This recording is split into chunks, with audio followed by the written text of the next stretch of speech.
Hey everybody, you know what? We decided that since it's such a hot day out, we're spending most of our time indoors now as summer is definitely on full blast.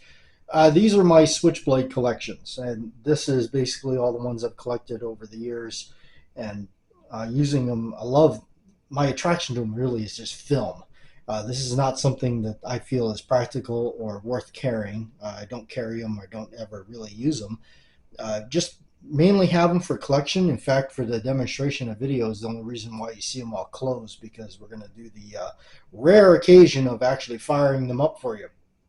So I have an array of different ones, cheap ones, you could say expensive ones or whatnot. So we'll go ahead and start with some of the really cool ones. I find the 11 inchers are my favorite. This one here is, I believe this is an Italian one. I got to be careful when we're firing these up for the camera and tripod around. But this one here has got the really cool pearl handle, and it's got the flat grind blade, which I find is really awesome. That thing looks so cool right there. I think this one photographs the best, and that's mostly my attraction with a lot of these is the films and stuff. So I'm going to go ahead and keep setting them back in the box of where they live normally as I go through them. This is an inexpensive one that we got. This one actually I used in a few different skits for filming and everything with some other type of stuff, movie related things. So this one actually was used in a couple of them. It's got the simulated kind of stag, and it has a nice snap as you can hear it. Flat grind blade. It has been dulled because we were using it film. So there's that one. And I think we did age it a little bit to have that yellow look. So anyway, there's that one there. Again, this is a cheap model. This is one that you would get probably from one of the knockoff websites or something. This one's an older one that I got from a knife store in town that's no longer there anymore. He's out there. He had a really good shop. This was an old one that he had laying around. I did a trading with him. It actually had a break right here. It was badly broken. I repaired it, and it's a pretty nice one. It's a bayonet blade style. It's an older one, I think. Yeah, it is a Italian. Yep, it is Italy. Doesn't have any other markings on it, but it had a decent snap. The uh, the handles are nice. I think they call it like a honey horn or something. But I actually have two other ones like this. We'll go ahead, since we're on those ones, move on to those. You can see them here. This one here again. I think this one had a damage too that we repaired. Um, but this one also has a really nice snap to it. These are actually Italian as well. Thought they were Frank B's, but I don't know. I'm not an expert at them. I just like the way they look. This is called the where the guard is there, and you kind of push down on it to close them up. Have another one of those right here. Same thing. Bayonet blade, 11 inch, stiletto, Italy. Pretty cool. And this one's a little bit smaller. We'll dabble here in the smaller sizes. I don't remember where I got this one. It's an older one, and it has a heck of a snap to it.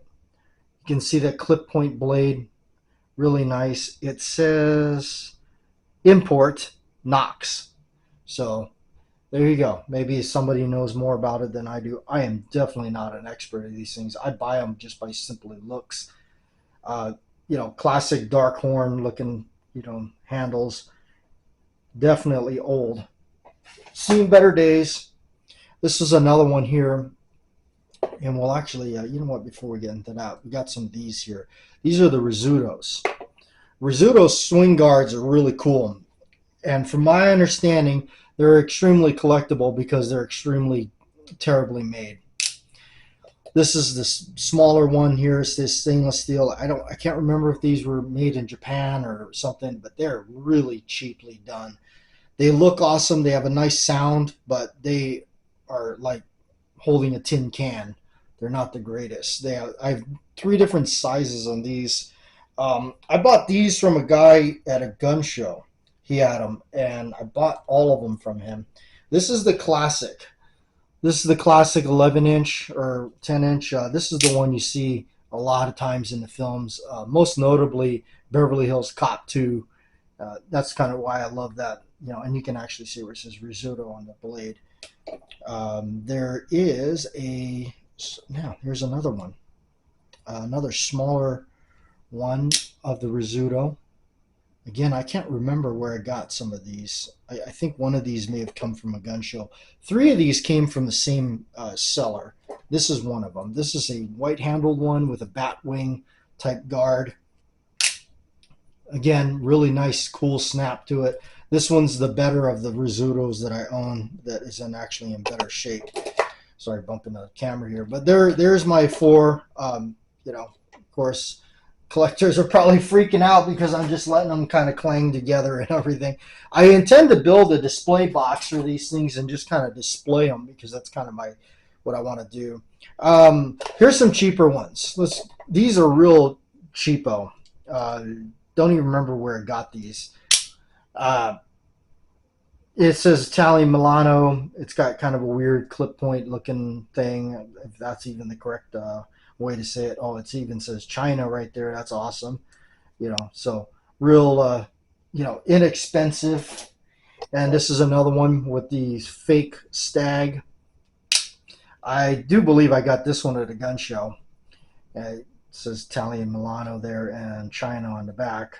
The hole is actually drilled completely through, bayonet blade. I think what's that, like a 9? I think these are like 9 on the things. This is another gun show special. I had a bunch of these. Unfortunately, getting involved in the wrong people and losing these things from letting people borrow them for making movies led me to losing a lot of these.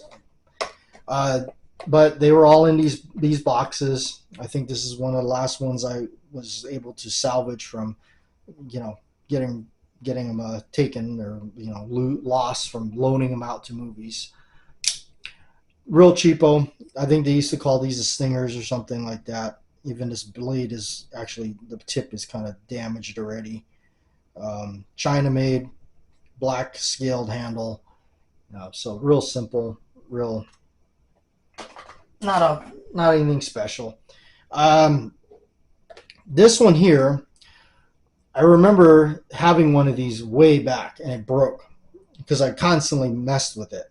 And that's the thing. I don't mess with these things a whole lot because I'm a collector of them. This is a Korean made one. You can even see Korea stamped on the swing guard there. It's a copy of the Rizzuto. Really cool. Flat grind blade. I think this is, you know, again, you know, looking at this, probably like the 9 or 10, but more like a 9. I think they were called the Korean Godfathers. Bought this at a swap meet. Saw it there and started talking to the guy. I said, is that a Korean Godfather? He says, yeah. And so got talking to him and I said, yeah, well, I'd like to buy that. And, you know, at least, you know, he kind of saw that I was a collector of them and not some hoodlum, you know, running around with the thing. So that's cool. That's a cool one to have back in the collection. This one here is an Italian one. It's got different scales or not scales, guards on it. Kind of a weird batwing looking things. This is an AKC Italian dagger blade. These ones here are real cheap ones. They're knockoff Leverlettos that, again, these were used in some little skits and short video type things that we were doing. This one operates by pulling that down and pops out like that. Let it go like this. So these definitely seen some use in those and probably been opened a dozen times. But a lot of times when you're doing those kind of skits and stuff, you use these a lot. I know this one was used quite a bit too. Another same design but simulated stag. So